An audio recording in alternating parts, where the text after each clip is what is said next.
This is my arts event review for Part C, Unit 1 of my Arts Award Silver. So a couple of days ago, I went to go watch Harry Potter and the Philosopher's Stone in concert at the Philharmonic Orchestra in Liverpool. It was kindly arranged by the music department of my school, and we went with 2 music teachers and a maths teacher, and loads of my friends that are involved in the arts. I have to admit, I'm not the biggest Potterhead, but it was really refreshing to be able to watch a Harry Potter film, because the last time I watched a Harry Potter film was like 1 or 2 years ago, so it was good to be able to like refresh my memory of the things that happened in Harry Potter, because I'd forgotten a lot of it. And when I watched it, I realised that there were loads of different things that I remembered that I didn't remember. So when I was watching it, I was like, oh yeah, I forgot that this had happened, because I've not watched or read any Harry Potter books in absolutely forever. And it was really good to be able to watch a film that I recognised, but also I hadn't watched in a while, if you know what I mean, because it was, like I said, refreshing to be able to see something that I hadn't seen in a while, but also it was good because I was familiar with it, so it wasn't like I was having to watch a whole new film that I'd never watched before.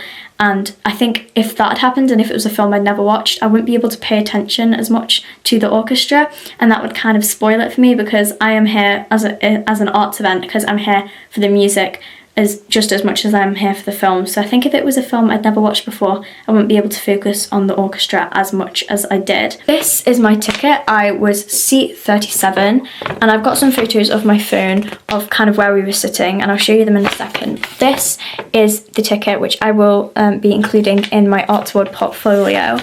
Yeah, I was seat 37, and it was Sunday, 30th of December 2023, and it started at 2 o'clock. So this was one of the photos I got of where we were sitting. I don't know whether you can really see, but that was just before it started. And no, I don't think many people in the orchestra had actually sat down yet.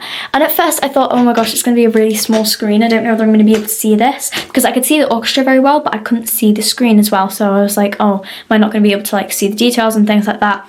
But I was able to see it. I wasn't like I was squinting or anything. It was a really good sized screen actually. It wasn't too big. I think sometimes at the cinema, when it's too big and you're too close, it's like craning your neck. Where here we were really, really high up, as you can see, and I think that was actually really good, because it meant that we had a large view over the hall, and it meant we could see all the orchestra and all of the lights when the lights changed and things. It was a really cool theme, because they had all like blue and purple lights there, as you can kind of see. I'll try and find more of a zoomed up photo. This is one of the more zoomed in photos. As you can see, that's when more of the orchestra had sat down, and I think that that might have been closer to when it started. I don't know whether I took that before or after that last photo, but yeah, the screen was actually a really good size. I thought it was going to be too small, but it was really good. We did go to Sainsbury's beforehand, and I bought some snacks, which I got there. I had a Costa coffee, some Pringles, and baked pineapple, and I was going to get ice cream in the interval, but I'll get onto that later, why I wasn't able to get that. It was a little bit annoying, which is one of the things I more disliked about the concert, but I'll get onto that later when I'm talking about that. So let's talk about the actual music of the film. So I noticed when you're watching something in concert, you notice the music a lot more than you do when you're watching it in the cinema. I think sometimes when you're watching it in the cinema, it kind of creeps up and you don't really realise it until like the climax of the scene. Whereas because we were watching it live and I was trying to pay a lot more attention to the orchestra, I noticed when the music was coming in a lot more. I think also because it was in a hall, you could hear it more and it was louder, but it was a lot more noticeable, and that was really interesting, because I always, whenever I go see one of these, because I went to watch E.T. last year, whenever I go and see one of these in-concert films, I always find that you notice the music a lot more. It happened last year as well, and it always makes you think, oh, I didn't realise there was this much music in this film.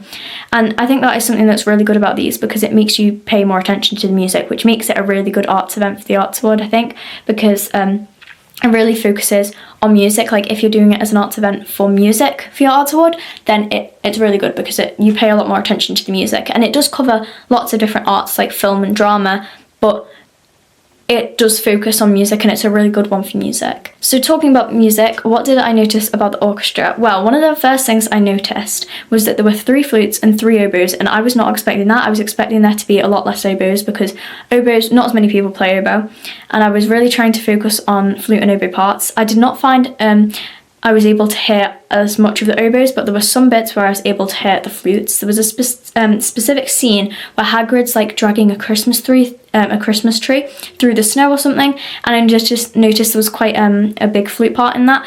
But I was surprised that most of the strings took the melody, and I couldn't hear much of the flutes. Like I could see that they were playing, but I couldn't hear them as much. Whereas when they had solos, I could hear them a lot more. I also noticed there was this guy on the tuba, and there was a traffic cone right next to him, and I was really confused when I first saw this. And then I noticed he like lifted it up and he put it inside the tuba for playing certain parts. And I've seen a sort of thing a bit like that for trumpets, and I think it's to like change the sound or mute it a little bit. But I didn't realise that they could have them for other brass instruments really. So it was actually really interesting because I'd never seen one that they used for a tuba. So it was interesting to see that. You learn something new every day. I didn't even know those existed. So it was good to be able to see lots of different instruments as well, because there were huge double basses, and there was a lot more percussion at the back than I thought there would be, because I kind of always expected there wouldn't be many drums and things in Harry Potter, but there was actually a lot more percussion than I thought. I actually noticed it was a xylophone playing the do-do-do-do-do-do, like the main Harry Potter melody that everyone knows. I noticed that it was a xylophone playing that, and I thought that would be played by the flute, so that was a bit of a surprise to me. One thing I really liked was just the overall quality of the performance. Like if anybody made any mistakes, then I could not tell, because it was absolutely amazing. And I did notice that the conductor had like a little screen in front of his music stand where he could watch the film while we were watching it, so like in the same time, so he could see when the orchestra needed to come in and when he needed to bring them in, which is what I thought that was really interesting, because I kind of just expected he'd be watching the screen as well, but he had his own mini little screen playing the film at the same time in front of him. So that was really interesting, and that was something I liked. I did not expect that, and that was something real, like a little detail that I picked up on. I was like, that's really good. They've obviously like put a lot of thought behind this, because your average orchestra might just like get the conductor to watch the screen as you're doing it, but they actually he got a little mini screen, and I think that just shows of the effort and thought that the Philharmonic Orchestra has put behind these concerts. And that is something that I really liked about it. And I also really liked our seats. We had really comfy seats. I was not expecting to get that comfy seats. I was not expecting to get that much leg room. They were really nice seats, and it was just very similar to how I remember last year. It was just all so flawless and so amazing, and in general the Philharmonic is an amazing venue, and I always find the stairs really hard to walk up, but it was really good. The only thing that I would say I disliked about, not the performance, but just the whole experience in general, is that during the interval, I spent the whole of the interval queuing in the toilets, because I wanted to go to the toilet because we couldn't go to the toilet after the concert because we didn't have time. We needed to catch the train.